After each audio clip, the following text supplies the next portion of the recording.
Simon Cowell, the master of sharp-tongued criticism and no-nonsense truth bombs, is known for delivering brutal assessments, and this time, his judgment wasn't reserved for a hopeful contestant on a talent stage. In a candid off-the-cuff remark that's now rippling through social and royal circles, Cowell reportedly delivered his verdict on Meghan Markle's numerous media performances with the trademark bluntness only he can muster. "She's not that convincing." Coming from the man who built his career separating genuine talent from showy spectacle, the dig cuts deep. Cowell didn't mince words, likening Meghan's public image to a well-rehearsed act. "It's all very polished, but where's the soul?" he reportedly quipped to friends at a recent private gathering. And in many ways, his statement echoes what an increasing number of people across the world have begun to feel. Meghan Markle might be delivering the performance of her life, but not everyone is buying it anymore. From the moment Meghan stepped onto the royal stage, she commanded global attention. Beautiful, articulate, and seemingly the embodiment of modern progress, she was hailed as the woman who would breathe fresh air into the British monarchy. But the whirlwind romance and dazzling wedding gave way to a much darker narrative, one of internal strife, public fallout, and an ongoing war against the institution that once welcomed her with open arms. To critics like Cowell, it wasn't long before Meghan's carefully crafted image began to show cracks.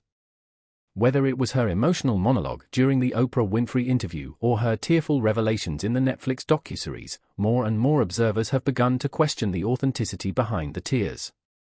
Is this the voice of a woman who was truly silenced and mistreated? Or is it the seasoned performance of someone with an acting background who knows exactly how to capture a camera's sympathy? Cowell's critique may sound harsh, but it touches on a sentiment increasingly shared among the public and the media.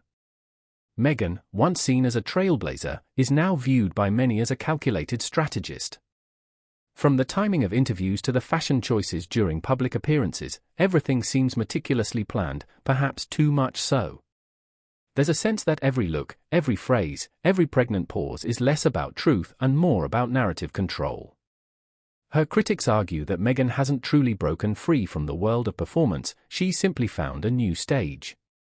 No longer confined to red carpets or television scripts, she's now performing on a global media platform, telling a story where she and Prince Harry are always the misunderstood protagonists and the royal family and media are the ever-present antagonists. It's a plot that sells and has made them millions, but that doesn't necessarily make it authentic. Cowell's trademark talent is sniffing out inauthenticity, and in Meghan, he seems to detect a well-packaged brand rather than a raw, unfiltered individual. The contrast between her carefully choreographed interviews and the stiff silence from the royal family paints a telling picture. While the monarchy clings to its policy of never complain, never explain, Meghan and Harry have leaned into a tell-all strategy that seems to leave no stone, or royal, unturned. But has this strategy started to backfire? Public perception is shifting. Early sympathy has given way to fatigue. Viewers once captivated by the Sussexes' plight are now asking, how many more interviews? How many more documentaries? How many more revelations? The drama, once fresh and emotional, is starting to feel scripted and repetitive. The Meghan Markle brand, which once stood for female empowerment and breaking barriers, is now mired in questions about motive and manipulation. Why would someone seeking privacy continue to seek headlines? Why would someone claiming to escape the toxicity of fame engage so deeply in the very machinery that feeds it? Simon Cowell's comparison of Meghan to a performer hits at this tension. He suggests that she's still playing a role, only now it's not Rachel Zane from Suits, but the wrong Duchess, constantly misunderstood and perennially persecuted. And like all performances, the audience eventually wants to know where the acting ends and the real person begins. The controversy surrounding Meghan is not limited to interviews and media appearances. Reports of tension with royal staff, the alleged bullying accusations, which were quietly swept under the rug, and the very public feud with her own family members have added layers of skepticism. People are no longer asking if Meghan suffered, they're asking whether she weaponized that suffering for influence, sympathy, and financial gain. Even her business ventures, from podcasts to production deals, are scrutinized through this lens.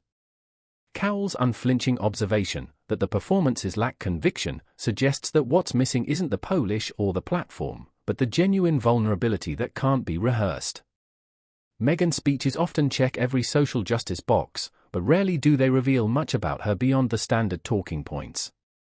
Meanwhile, Prince Harry, once beloved for his rebellious charm and authenticity, has seemingly faded into the background. To critics, he's now a supporting actor in Meghan's ongoing media production.